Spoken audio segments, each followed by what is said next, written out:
Hello, everybody. Tim Hughes here. I'm the CEO and co-founder of DLA Ignite.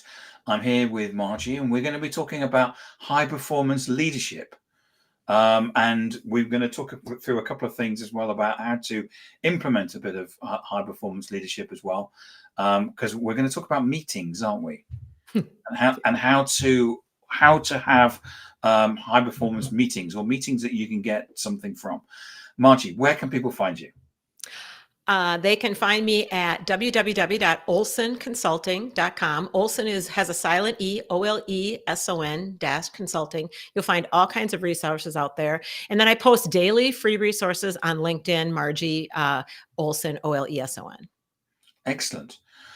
So Margie, just give us a brief history about how you've got where you are today.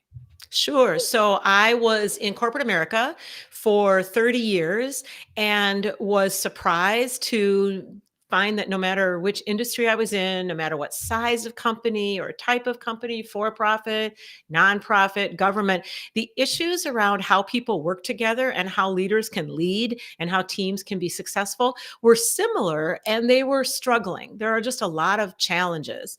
And I would say that we don't talk about it openly the way that we talk openly about other issues that we have. People seem to have the impression that they're supposed to just work it out, that leadership is going to be hit or miss, and we're just on the hook for it ourselves. And I was really surprised by that and went back to college and earned a doctorate in organization development. The way you might take apart the toaster or look under the hood, I wanted to understand organizations.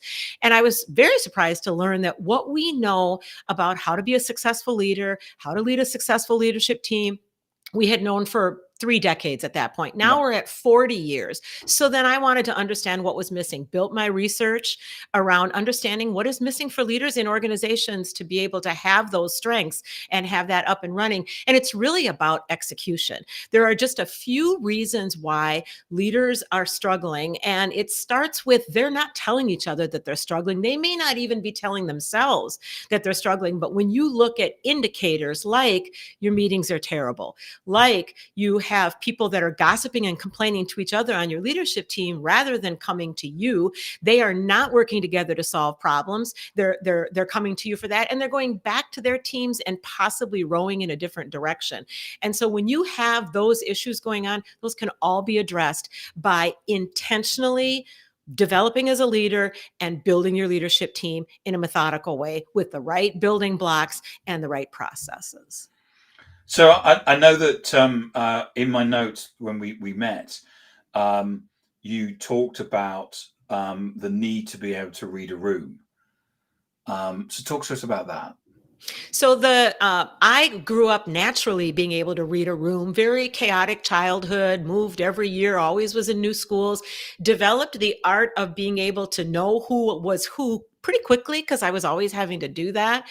And what I learned coming up through corporate America and then earning my doctorate and doing all of that research and having my own development, going to therapy, whatever, is that one of the greatest strategies or skills that a leader can have is self-awareness. And self-awareness, the way I define it is, when I'm self-aware, I understand the impact my behavior and communication has on others. And I understand the impact of the behavior and communication of others on me. And so you can grow your self-awareness through a variety of ways. One of them literally is going to therapy. Another is journaling. Another is being in a part of a group, and your adult development, moving through and building resiliency and being open and honest about your issues and then addressing them. That all grows self-awareness. So in my program, I've launched Top Team Accelerator. And part of the first pillar of it, which is called teamwork, is to meet a leader and a leadership team wherever they are. And then from there, grow their self-awareness in very methodical ways using activities and conversations and practice. And when you do that, you start to develop that skill for looking around and being able to read a room as well. It's not just a particular type of personality that's good at it, although some people are more natural at it, but you can grow that just by doing your self-awareness work and developing what I call team awareness.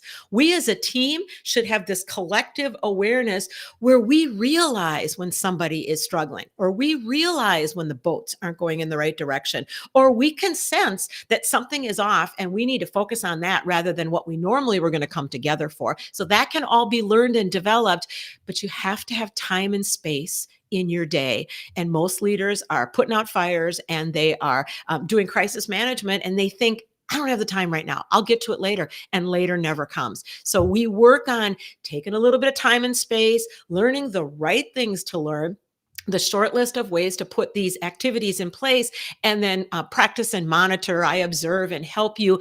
And then finally, you can make some of these changes stick that you've tried before and they just didn't happen up to now. And so what can we do in terms of, in your previous point when you talked about there's a gap in leadership?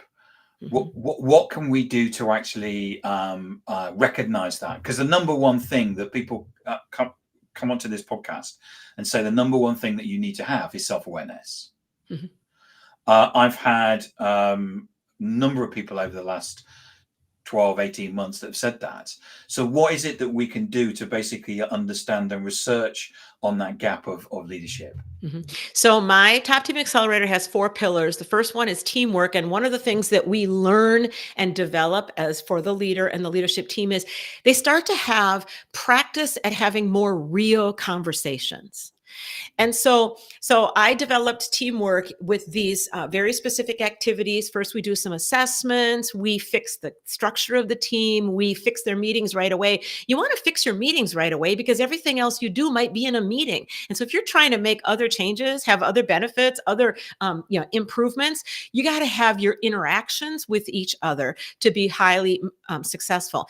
When your interactions start to improve, you're actually building self-awareness. When your interactions, when you go after intentionally having interactions that are more authentic, that are more focused on the right things with the right people, but not smoothing it over or trying to cover up or having the meeting before the meeting or the meeting after the meeting. When you start to get the habits where, so let's say I'm a leader and there's a 6-person leadership team, the 7 of us learn maybe for the first time to be open with each other and to not get bogged down with politics and to not feel like we have to sugarcoat something. I once worked with a 4-person leadership team, a very small leadership team that each had their own team, and they were doing a national rollout, and they were very cordial. Good friends, actually. They would get together for lunches and celebrate birthdays. And they'd been doing this rollout for almost a year. And they brought me in. They weren't gaining traction, and they were blaming the market or the employees, or this is not the right rollout. We picked the wrong transformation and we got to tell leaders. And when I came in and we did a little bit of assessing and we started to have some conversations that were targeted and strategic. We're not just going to have all the conversations. We're going to have the ones that are the right ones for right now. And once we started having those conversations, each of the 4 recognized they had a very different view of what the transformation was, what was going to take to roll it out, and how it was going. They sat side by side. This is when we were still not remote. They sat side by side for a year and didn't know that they were telling their own teams a different story. Didn't know that they were complaining and about things that they didn't. Their colleagues didn't even realize they had. So we, a few of them got a little teary-eyed. We were laughing. They were just really struck by how they could be together so often and have it not be effective. Once you start having the right kind of meetings, once you start having the right kind of conversations, then you actually are developing your own emotional awareness, so communication awareness. And I will say the other thing we do in my program that is different, I think, than what I've experienced with other types of programs or consultants is we do the actual work, and we start with what is the most important, let's say, element for a particular team is the leader has the goals, and the teams need to be going in the direction of the leader's goals. So when you're having meetings and you're not talking about those goals, you're talking about something over here, or you're talking about something that is a mile away, or it's the past, it's operations from before, it's not even what's going to lead to the goals right now. Your own emotional growth is stunted because you're not talking about the things that are the most important. And some people can kind of feel it on a gut level. Some people sitting on your team right now, they actually know that. They're good at this. Others don't, and they're not going to say anything. So when you start having the right conversations to be strategic and have the interactions that lead to the leader achieving the goals and making mistakes and failing fast and doing trial and error, you increase your self-awareness and your ability to have team awareness. And then I do the kind of assessments that I think give the right kind of information for people to know a little bit more about themselves, but especially be able to talk to each other. And quite quickly, what happens, because it starts to feel contagious, is the inauthentic conversations go down, the poor performing meetings go down, and you can quite quickly make changes once you start having those better interactions, and it starts to snowball, which is a fantastic way to make change quickly and effectively. So so let's talk about meetings and how we can fix them. I was amazed that you said it was an $85 billion problem in the US. Says Forbes. And I would say it's probably even higher if you take into consideration all the things that you're going after. This is a global issue. And we had this issue long before we were remote. As a matter of fact, when I was studying for doing my research for my doctorate, at that time, virtual teams were as successful as in-person teams, probably because they were more intentional about being a team. So Yeah. you've got in-person teams that are just coming to meetings. They're just kind of hanging out, being in meetings. It's a good day. It's a good way to fill the day, though, isn't it? It's a great way to fill the day. It's also a great way to not have to get things done because you might not need to be in that meeting. Yeah. So it's not a meeting where you're looked to for where there's expectations for your delivery or your contributions. So you can meatloaf. You can be a meatloaf. Yeah. And so, A but the what's fascinating is what we need to do to fix our meetings. You already know. So everyone within the sound of my voice has probably heard 3 or 4 things that you need to do to fix your meetings. So why are your meetings still struggling? So I'll tell you what the reason why you're struggling, and then I'll talk about how to fix your meetings. Yep. So the reason you're struggling is because you have those other issues going on. And those other issues, lack of clarity. This team did not have the same view of where they were headed and how they were going to get there. Lack of alignment. You're not interacting with each other and getting all the boats to row in the same direction. You're kind of off going this way and that way, and nobody knows necessarily how to figure out that where we're each at the same time. So when you don't have those things, you have the same issues going to get in the way of making a change. So I would like to remind everyone that 99.9% of what we do every day is autopilot. The brain is keeping us alive. It's keeping us available for opportunities. And so it likes all the habits you already have. It really doesn't like anything new. It's going to deal with something new, but it really needs you to just do what's already familiar because it knows how to do that. So as a leader throughout the day, those are your habits. It may seem odd to think of it that way. We think of the way we go to the gym or work out as a habit. We think about what we eat as a habit. We think about how often we call someone or do our part in a two-person connection. But I don't know if leaders realize that throughout the day, almost everything you're doing is just familiar. It's habits. It's autopilot. So when you're trying to make a better meeting, you would have to interrupt that process, interrupt those patterns. But if you don't know how to do that, and if you haven't had success in other parts of your life with that or other areas of your leadership, you're going to fall back.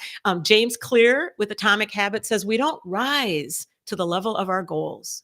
We fall to the level of our habits. So a few things you need to have for a high-performing meeting. Number one, you need to have the right people there for the right conversations. And in order to do that, you need to separate out your tactical meetings where you're getting the day-to-day done from your strategic meetings. Yep. So all of these issues that we have right now that seem really unable to address, like 5 generations in the workplace, like coming off of a global pandemic, like do we do hybrid, in-person, remote, like diversity and inclusion as a success measure, all of these different changes, the marketplace and the economy, the global world, those changes you're not able to get to because you don't have time because you're always fighting fires and dealing with the day-to-day.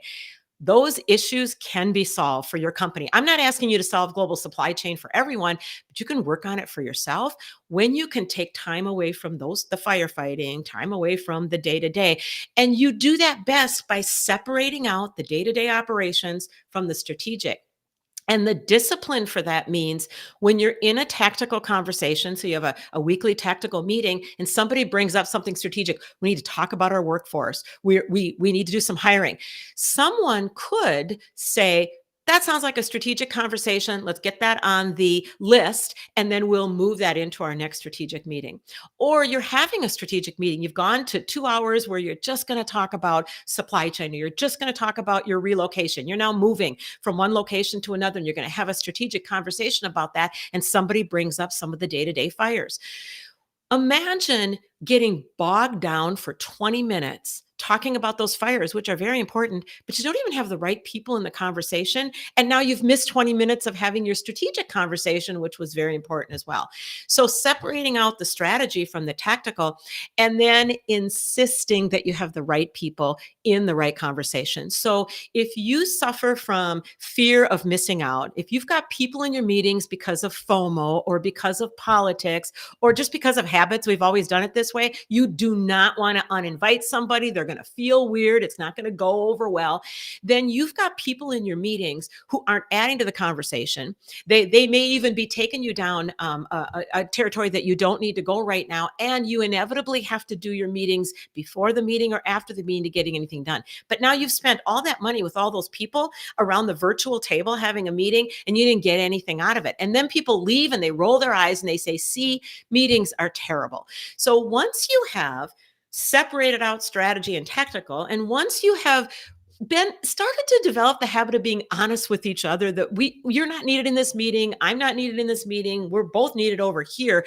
Once you could just start talking about it without it feeling like it's a big deal, then there's a couple very concrete things you do. Number one, at the very beginning of the meeting, you say what the agenda is. As a matter of fact, you post the agenda before so people can come prepared and know who should be there. But you don't start the meeting by saying, what else should we put on the agenda? That sounds like a very kind thing to do. It sounds like it might even be strategic. Well, we might have something that's newer since the agenda, but that's not a good habit, because if you start adding things to the agenda, do you have the right people for those conversations, and are they ready? And do these other people need to be here for that? So number one, start with an agenda and make sure people know, and then find a way to show everyone, if you're together in a room, be documenting on a board or paper or online. If you're remote, have something, share your screen and be writing, so that everyone has the same view of not what you talked about. You don't need all those conversations down there. You want what decisions were made, what questions were asked that still need to be dealt with, and who volunteered for what. And then you end 5 minutes early and you review that. So it's a wonderful little exercise. I would recommend everybody do this little exercise. Have a couple of meetings, and at the very end, even without adding any other changes, at the very end, just reiterate what you personally thought was decided, was committed to, and was going to be followed up on. And ask people if they had the same views. And inevitably they don't, because they're inside their own head. They have a different view just because they come at it differently. Once you do the things that I just mentioned, it is a complete revolution for your meetings. But then what happens is you have to intentionally make those habits. And in order to do that, you have to keep at it. You have to put Post-it notes up, or you have to put into your agenda every time a little check-in on how are we doing our meetings. Have one of your strategic conversations be checking in on your meetings. Have somebody observe your meetings. Are you following the start with an agenda, but don't add to it? Make sure you have the right people. Stop 5 minutes before and do a clarification so that everyone is on the same page about those things that came out of it and are going to happen. Eventually you start to develop those habits, and maybe so you fix your meetings, but one thing is still a struggle. Maybe there are some politics to deal with. Maybe there is some FOMO to deal with. Well, that's great, because now you've freed up some time. Go after that intentionally and work on that. But don't just not do all of this because there might be this challenge. Once you have freed up some time and space, you can address that challenge, and then you're rocking and rolling. And then you turn around and start teaching the people that report to you how to have better meetings, and it begins to cascade. I was always told, by the way, Margie, that was fantastic. I love the way you described that. I was always told never to have any other business on an agenda, because of the fact that even though it's nice to ask for it, you should have actually anything that's on the agenda, you should have sorted before the meeting and circulated. And it's a way Yes. that people use AOB is a way that people use to hijack the meeting. Correct. And what's brilliant is when you start to put these practices in place and your meetings are more high performing. First of all, your number of meetings goes down.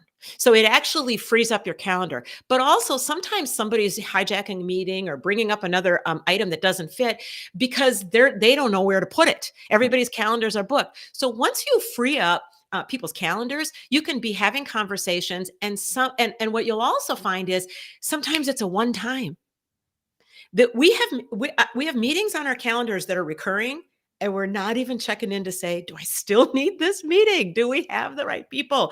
Are we having the right conversations? I would say that $85 billion problem that Forbes talked about, I would say most of the meetings are not achieving the goals you set out, and we have everything we need to make it better. And once you do, my clients never want to go back to the old ways. Margie, thank you so much for coming on today and talking about that. I mean, you've just shared some excellent insights, something that I think we can all learn from. Where can people find you? So www.oleson consulting.com, you will find all kinds of resources about Top Team Accelerator, the 4 pillars for leaders to learn how to lead and lead their leadership teams, and then all kinds of resources for how other companies have brought it to life and made it happen for them.